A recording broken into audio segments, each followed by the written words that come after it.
सुप्रभातम। प्रभातम। हमने कल संस्कारों के बारे में जाना 16 संस्कार और इन 16 संस्कारों में हम आज जानते हैं प्रथम संस्कार जो था वो है गर्भाधान संस्कार। गर्भाधान संस्कार।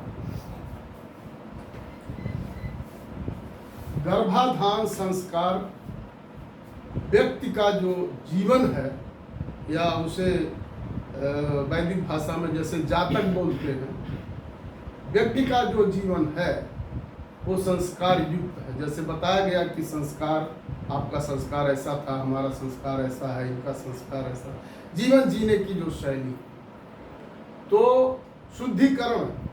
अब उसमें सर्वप्रथम गर्भाधान संस्कार होता है। व्यक्ति के जीवन के जो 3 संस्कार हैं वो गर्भ में ही, माँ के गर्भ में भी ही हो जाते हैं।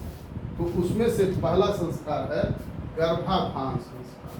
गर्भाधान संस्कार का मतलब होता है, ये बहुत ही महत्वपूर्ण जानकारी होनी चाहिए इसकी। यद्यपि ये देखने में, कहने में थोड़ा सा अच्छा नहीं भी लग सकता होगा, परंतु ये चीज़ें बहुत ही जरूरी है।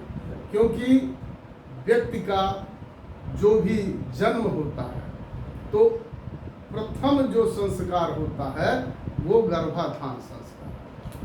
गर्भाधान संस्कार के फलस्वरूप ही व्यक्ति का निर्माण होता है पेट में माँ के। तो गर्भाधान संस्कार क्या है? गर्भाधान संस्कार स्त्री और पुरुष के शारीरिक अंतरंग के मेल को गर्भाधान संस्कार कहते हैं। गर्भाधान संस्कार के स्वरूप व्यक्ति का निर्माण होता है और उसमें जब वो पनपने लगता है, उसमें आत्मा पड़ने लगती है, तो उसके बाद उसमें और भी संस्कार होने लगते हैं।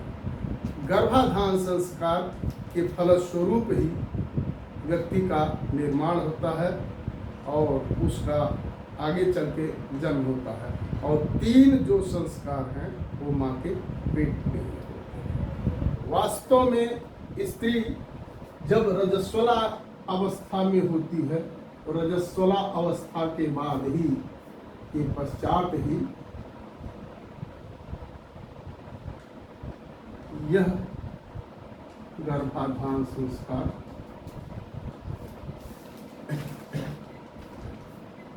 किया जाना चाहिए।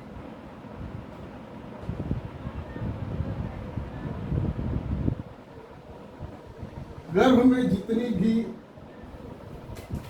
जैसे कि जो भी हम क्रियाकलाप बाहर करते हैं, बच्चा उसे ही सुनता है, देखता है, उसी तरह से उस जातक की निर्माण होती है। और तो इसलिए सबसे पहला और शुद्ध मन से, शुद्ध तनाव रहित, शुद्ध मन से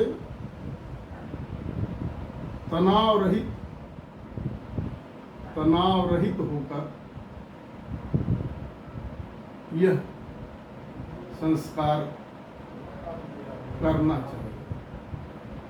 अच्छी संतति के लिए, योग्य संतति के लिए यह बहुत ही आवश्यक है। यह बहुत ही आवश्यक है। किसी योग्य संतान के इच्छा है शुद्ध मन से, पवित्र भावना से, और यह संस्कार करना चाहिए। इसमें काम वासना के लिहाज से नहीं होना चाहिए। ये संस्कार संतान उत्पत्ति के हेतु से ही ऐसा यदि होता है तो, और शुद्ध मन से तनाव रहित होकर के ये संस्कार करने से जातक अच्छा होता है, सुयोग्य होता है, सुपात्र होता है, और इस तरह से ये गर्भाधान संस्कार होता है और गर्भाधान संस्कार के बाद फिर व्यक्ति का निर्माण होता है, उसमें जीव पड़ता है और आगे चल करके जो दो इसके बाद के संस्कार हैं, पुंसवन